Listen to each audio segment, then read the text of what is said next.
Olá, bem-vindos a mais um episódio do Ânimo Alimentar, o podcast que vem da alma e fala de alimentação para além do comer. Hoje vai ser um modelo um pouquinho diferente do que vocês estão acostumados. Geralmente está eu e a Bibiana e alguma convidada especial, mas hoje a gente vai fazer um outro modelo. A ideia é começar a trazer um Journal Club, que é um clube de leitura científica, mas não ler o artigo aqui, e sim traduzir ele. A gente tem a prática de esmiuçar os artigos dentro do grupo de estudos que a gente tem, que acontece 2 vezes no mês. Mas aqui não é essa a ideia também, é para ser algo mais breve e bem acessível para todo mundo. Então, para profissionais, para pais, para parentes das crianças com dificuldades alimentares, ainda vai ser, obviamente, nesse tema, né? E a gente vai falar um pouquinho sobre o que os autores estão trazendo. Às vezes, artigos científicos e o que sai da academia é muito distante da realidade e da prática, né? Então, quando a gente consegue um artigo que fala conceitos, que fez uma pesquisa e achou critérios, ou que testou em uma população ou outra algum medicamento, a gente quer que chegue na parte prática, a gente quer que a pessoa, o paciente, consiga tomar aquele medicamento sabendo que efeitos vai ter. Então a ideia é isso, é trazer de uma forma mais simples, mas que fale sobre o que o que esse artigo está falando. Esse primeiro, então, quando a gente pensou nisso, a ideia foi fazer ele, mas eu botei igual no Instagram e perguntei o que o pessoal achava. Tinha 2 artigos de neonatologia prontos, assim, a ideia deles, e esse de conceito, né? Então, esse artigo é sobre distúrbio alimentar pediátrico, a definição de consenso e estrutura conceitual. Não é um artigo que foi feito uma pesquisa com pessoas, mas sim uma organização de uma outra forma. Vamos lá. Antes de entrar especificamente no artigo, só para avisar o pessoal que está ouvindo pelo Spotify, e se você quiser enxergar, eu botei um print também e escrito em português embaixo. Então, eu vou ler aqui umas partes, então vocês vão entender tudo também, se vocês estão fazendo outras coisas, mas quem é mais visual e gostar de enxergar, tem pelo YouTube para enxergar, tá? Algumas revistas científicas trazem um quadradinho, às vezes, que fala o que se sabe e o que é novo dentro do que foi pesquisado ou do que foi feito nesse artigo, né? E aqui eles trouxeram que se sabe que distúrbio alimentar pediátrico ainda não tem uma definição universal aceita. E até agora eles eram definidos com base apenas na visão de uma única área médica. O que isso quer dizer? As pessoas não estavam chamando a coisa pelo mesmo nome. Então, quando se está falando com uma pessoa, uma amiga ou trocando uma ideia, não tem problema que se use nome diferente às vezes para algumas coisas, mas em questão de pesquisa, se a gente cada artigo que sai usa uma palavra, por exemplo, seletividade, problema alimentar, dificuldade alimentar, TARI, que é uma outra coisa, DAP, quando a gente vai olhar para trás e entender tudo que aconteceu até aqui no histórico dessa doença, nos outros artigos, a gente não consegue achar os dados reais porque tá com vários nomes. Mais ou menos isso que quer dizer. Aí eles começam explicando sobre a alimentação, que a alimentação é complexa, que envolve muitos sistemas do corpo. Não é só uma função que vai estar acontecendo para a gente comer. A gente tem que estar respirando bem, o nosso sistema digestivo tem que estar bom, nossa função de movimentos tem que acontecer de uma forma adequada. Então, muitos sistemas do corpo. Ele ocorre em díade de pais cuidadores com a criança. Geralmente, quando a gente fala de alimentação infantil, vai pensar sempre em duas partes, dia a dia nessas 2 partes de estarem junto, que às vezes podem ser mais quando a gente está numa refeição em família e tem muitas pessoas. E isso influencia como a alimentação da criança vai acontecer. Geralmente, mais de um sistema vai estar comprometido, que contribui para a DAP desenvolver e persistir. Aqui é para dizer que não é só uma causa. Como ele é complexo e ele é multifatorial, quando a gente pensa em alimentação, em dificuldade alimentar ou DAP, geralmente não é uma coisa só. Então, pais e familiares, quando bater a culpa, por exemplo, que é uma coisa que acontece muito, dos pais acharem que então eles fizeram algo errado, ou que a forma com que eles conduziram alguma coisa foi inadequada, nunca é só uma coisa. É sempre muitos fatores que influenciam como a criança se sente naquele momento para poder comer. Então, nunca é só um ponto. E aí, no DAP, para pensar em causalidade, tipo, que causou o DAP, geralmente é mais de um sistema, é isso que eles estão dizendo. E por isso se justifica o pedido de avaliação e tratamento por uma equipe multi-inter, várias profissões. Como a gente tem várias áreas que influenciam como se come, a gente tem várias profissões que vão olhar para o comer e vão ter pontos diferentes de outra área. Então, por mais que existe um olhar comum entre as áreas, para a criança, para a família, vai ter a parte específica de cada profissão. E aí eles trazem duas definições que existem. Por exemplo, a Academia Norte-Americana de Fonoaudiologia e Audiologia define disfagia pediátrica, que é um diagnóstico que impede a criança de comer, né? É um diagnóstico relacionado a dificuldades alimentares. Ele define disfagia pediátrica como comprometimento das fases oral, faríngea e ou esofágica da deglutição. Tem a fase pré-oral também. O que isso quer dizer? Traduzindo, a disfagia pediátrica é o não conseguir engolir. Então, a criança vai ter dificuldade para pôr na boca, para mastigar ou para mover a língua, mover as bochechas. Muita coisa pode impedir com que vai deglutir. E isso daí na fase oral é dentro da boca. Na fase faríngea é no pescocinho, tem algo que machuca, que dói, que não consegue, não tem força, que entra no buraco errado, bem entre aspas, mas que a gente diz quando a gente toma uma água rápido e fala, nossa, entrou no buraco errado. Essa é quando tá passando pela faringe, entra na parte respiratória e não desce pro esôfago. E isso é uma forma de disfagia, dependendo, né, se entra nos critérios de disfagia pediátrica. E a esofágica, que é o caminho do que passa do pescoço para chegar no estômago, passa pelo esôfago. E ali pode ter também algumas questões que vão influenciar numa dificuldade alimentar. E o outro termo que já existe também é o diagnóstico estatístico de transtorno mental, DSM, que define TARE. TARE é o transtorno alimentar restritivo evitativo, que é um distúrbio alimentar que inclui complicações nutricionais, mas exclui a criança cujo principal desafio seja um déficit de habilidade. Ou seja, o TARE vai ser uma criança que não consegue comer também, mas por questões completamente diferentes da disfagia, mas que também não deixa ela se alimentar de forma adequada. Não vai ser por habilidade, então quando fala que não tem um déficit de habilidade, não é por não conseguir mastigar ou não conseguir engolir, mas sim por ter um receio, por não conseguir lidar com alguma questão sensorial. E aí saiu uma definição nova entre TARE e DAP, agora no final de 2024, e que vai entrar em todos esses detalhes, porque tem algumas sobreposições e tal, mas isso é para outro momento a gente falar. Agora, passar um pouquinho rapidamente por onde eles falam sobre a classificação de funcionalidade lá no início.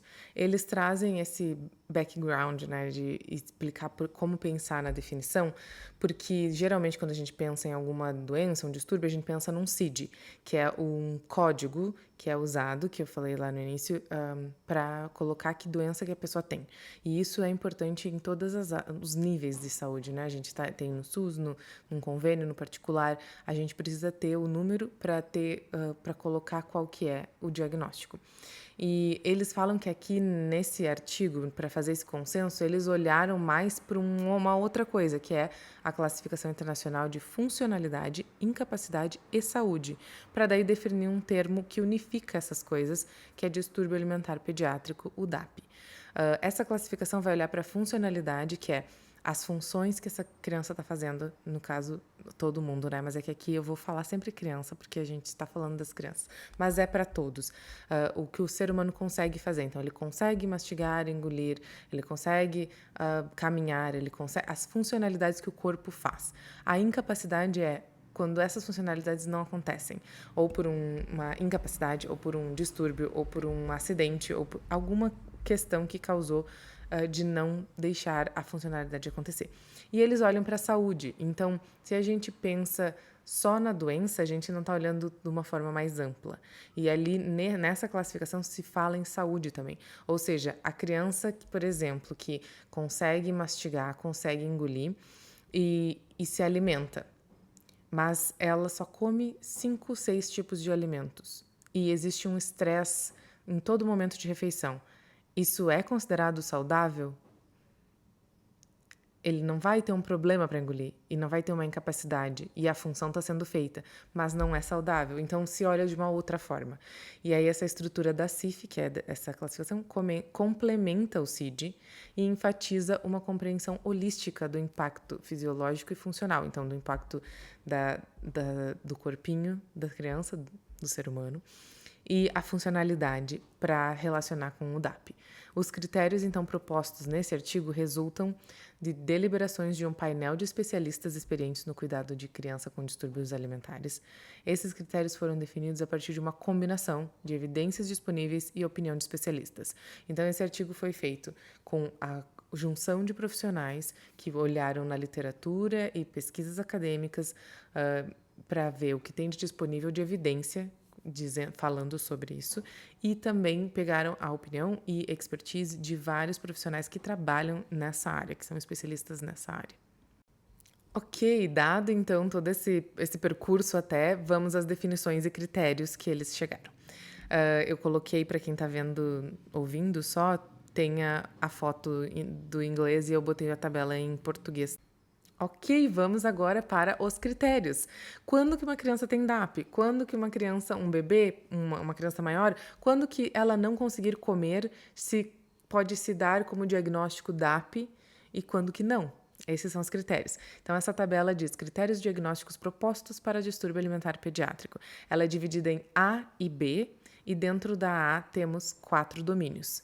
Vou começar pela A. Os critérios eles são 4 dentro da A e 4 domínios, tá? O que me ajudou muito no início, porque é novo, esse, 2019, quando eu saiu e a gente foi ler, eu sempre fiquei na minha cabeça que a ajuda temos 4 critérios e o quarto item tem 4 domínios dentro, tá? Então, uma perturbação na ingestão oral de nutrientes, um critério. Essa criança não consegue se nutrir por algum motivo, não está conseguindo comer adequadamente. Número 2, inapropriado para a idade. Então, a criança tem uma idade cronológica, mas ela não come de acordo com o que conseguiria já nesse momento. Então, vai estar, entre aspas, mais grosseiramente dizendo, atrasado ou não consegue. Com duração de pelo menos 2 semanas. Essa dificuldade já durou mais de 2 semanas, tendo a dificuldade todos os dias consecutiva, porque isso numa outra parte está detalhado que é consecutivo. Então, esse é um critério que faz a gente pensar em DAP. Então, aquelas crianças que, por exemplo, estão dentro do espectro autista e já faz 5 anos que tem dificuldade para comer, eu não sei, quem sabe a gente pode pensar se não é um diagnóstico de DAP e não uma seletividade, um quadro de seletividade, porque seletividade é um quadro, uma situação, né? E não necessariamente o diagnóstico. Número 4. Que é o que vai ter mais 4, né? E tá associado a um ou mais dos seguintes: disfunção médica, disfunção nutricional, disfunção de habilidade alimentar, disfunção psicossocial. Para quem tá ouvindo e não tá vendo, eu vou repetir de uma vez só a letra A. Perturbação na ingestão oral de nutrientes, inapropriado para a idade, dura de pelo menos 2 semanas e associado a um ou mais dos seguintes: disfunção médica, disfunção nutricional, disfunção de habilidade alimentar, disfunção psicossocial. E a letra B, que fala que o critério também tem que ser a ausência de processos cognitivos consistentes com transtornos alimentares e o padrão de ingestão oral não é devido à falta de alimentos ou às normas culturais. Ok? Esses são os critérios. Dentro do artigo, ele vai explorar cada uma das disfunções. Então, a disfunção médica, aqui tem 2, 3 itens só em cada um, mas dentro do artigo eles vão esmiuçar o que se encaixaria dentro da disfunção médica para ser considerado uma disfunção e daí estar no domínio da disfunção médica. Aqui eles dão como exemplo um comprometimento cardiorrespiratório durante a alimentação oral ou aspiração ou pneumonia por aspiração recorrente. E aí entra aquela coisa, DAP não é sinônimo de recusa. Então, quando as pessoas dizem que essa criança tem DAP porque ela recusa comida, aqui, se ela tem uma disfunção médica que aspira e tem pneumonia, que é uma disfagia, ela poderia estar também. Mas aí isso é toda uma outra discussão também, porque teria que se encaixar em todos esses critérios e não somente em um deles, né? A disfunção nutricional é evidenciada por qualquer um dos seguintes: uma desnutrição, uma deficiência nutricional específica, de um ou mais nutrientes, com redução de densidade alimentar, dependência de alimentação interal ou suplementos orais para manter a nutrição e hidratação. O disfunção de habilidades alimentares seria a necessidade de modificar a textura de líquido ou alimento, o uso de posição ou equipamento modificados para a alimentação. Então, para comer precisa adaptar e adequar muita coisa. Uso de estratégias alimentares modificadas. E a disfunção psicossocial traz os itens: comportamentos de evitação ativos ou passivos da criança durante a alimentação ou ao ser alimentada, manejo inadequado das necessidades de alimentação e ou nutrição pela pessoa cuidadora, comprometimento do funcionamento social dentro de um contexto alimentar e comprometimento de relação cuidador-criança associado à alimentação. Então, se a gente for pensar em recusa, a criança que recusa comer, mas que ela conseguiria fisicamente e na função, ela se encaixaria mais nesse domínio 4, mas não no DAP inteiro. Ela se encaixaria nesse daqui, no último. E depois que eles falam sobre cada um e vão explicar direitinho tudo que se encaixaria, que é muito mais técnico, aí isso seria muito recomendado que os profissionais de saúde e educação que estão ouvindo e que querem entender mais, leiam mesmo daí todos esses detalhes. E para pais e cuidadores, sabendo que existem esses critérios e olhando para isso, não que vocês vão fazer, ninguém vai já fazer um diagnóstico, mas vocês podem conversar com os profissionais que estão olhando as crianças de vocês e pensar e conversar, será que essa minha criança não tem esse também? Será que isso poderia se encaixar? E isso não é tanto para achar um diagnóstico e ter um nome, mas porque dependendo desse diagnóstico, existem orientações, encaminhamentos e formas de tratamento, de poder tratar isso que é diferente de um quadro de seletividade, tá? Então, aqui eles trouxeram conclusões. As conclusões são: esses critérios para o DAP foram pensados para ir além das explicações complicadas e técnicas, mostrando que o DAP acontece quando a criança tem dificuldades para comer de forma adequada para sua idade, e o que acaba causando problemas em pelo menos um dos 4 aspectos domínios principais ligados à alimentação. Quando profissionais de diferentes áreas de saúde adotam essa definição, então todo mundo começa a chamar do mesmo nome, todos começam a falar a mesma língua. E isso ajuda muito a melhorar os cuidados com as crianças, a formação de novos profissionais, a realização de pesquisa e até a luta pelos direitos das famílias e das crianças dentro desse contexto. Também, como conclusão, esses critérios foram criados para garantir que bebês e crianças com DAP recebam o melhor cuidado possível e que as famílias contem com o maior suporte da comunidade. Essa abordagem ajuda organizações e profissionais a defenderem essas crianças e amplia as oportunidades de treinamento, garantindo que elas tenham acesso a todos os especialistas necessários para um cuidado adequado. Nem todas as crianças têm problema em todos os 4 aspectos, os 4 domínios, né? Mas é muito importante avaliar cada um deles desde o começo.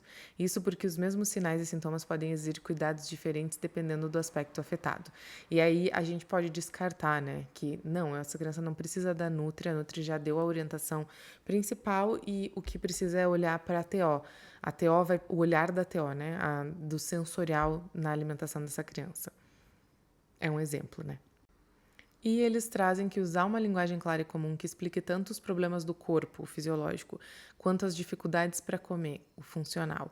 Ter uma definição de nome tem o potencial de tornar mais fácil o trabalho em equipe entre os diferentes profissionais, melhora a formação de novos especialistas, incentiva pesquisas sobre o que funciona melhor, permite comparar resultados de diferentes estudos e tratamentos. Além disso, isso pode ajudar a identificar tipos específicos, o que depois a gente vai ver subdiagnósticos, outros nomes dentro desse grande guarda-chuva que a gente chama, que o DAP tem de características dentro, né? Tipos específicos de dificuldades de alimentação, o que pode fazer a diferença no tratamento e nos resultados esperados. Então, gente, tentei trazer aqui um resumo do que esses critérios para dar o diagnóstico de DAP querem dizer. Claro que profissionais vocês vão ter que estudar, ler cada ponto, discutir. No grupo de estudo em 2023, depois do Congresso Brasileiro de Fonoaudiologia, que eu e a Bibiana participamos, foi a primeira vez que a gente falou no congresso, a gente saiu de lá assim, nossa, tem muita coisa para detalhar dentro desse consenso. E a gente fez um grupo extra do grupo de estudo só para falar sobre esse consenso. Então, ele tem muita coisa para ser olhada e discutida na perspectiva profissional, se você vai trabalhar com dificuldades alimentares, se você quer chamar uma recusa de DAP, pode, porque a recusa está dentro, mas existem outras características da dificuldade alimentar que também está dentro desse nome DAP. Então, se aprofundem nele. Qualquer dúvida que vocês tenham, a gente está disponível para discutir, a gente está sempre conversando sobre isso, a gente já fez nos grupos de estudo, a gente já apresentou, a gente tem nas aulas que a gente dá, né? Então, estamos super disponíveis para trocar. E famílias, cuidadores, vocês com as suas crianças, eu espero que isso tenha ajudado um pouquinho a vocês pensarem, será que minha criança se encaixa ou não? Posso conversar com o profissional que está atendendo ela? Se já se encaixa, pensar nos tratamentos, ver se esse profissional está atualizado e entendendo, porque existem modificações e atualizações constantemente, né? Agora, no final de 2024, saiu um outro consenso que fala sobre a sobreposição de sinais, sintomas entre TARI, aquele transtorno alimentar restritivo evitativo, e DAP, dizendo que tem sinais e pontos que podem ser parecidos com os dois. E aí é toda uma discussão desse artigo que a gente, inclusive, começou o ano de 2025 no grupo de estudos. O primeiro encontro dos dois grupos foi falando sobre esse consenso e tentando entender o que eles trouxeram, porque também foi grupos diferentes que se juntaram, multiprofissional, né, multidisciplinar, para poder olhar para essas duas dificuldades que existem, né, diagnósticos também. É isso, se vocês curtiram, sigam a gente, é eu e a Bibiana, no Instagram é Anima Alimentare. Quem está assistindo pode compartilhar do YouTube ou do Spotify. E se vocês tiverem qualquer coisa para conversar com a gente, por favor, coloquem nos comentários. A gente adora quando vocês colocam nos comentários, porque a gente percebe essa interação e é muito legal. E podem dar feedback construtivo também de o que vocês acharam desse modelo novo.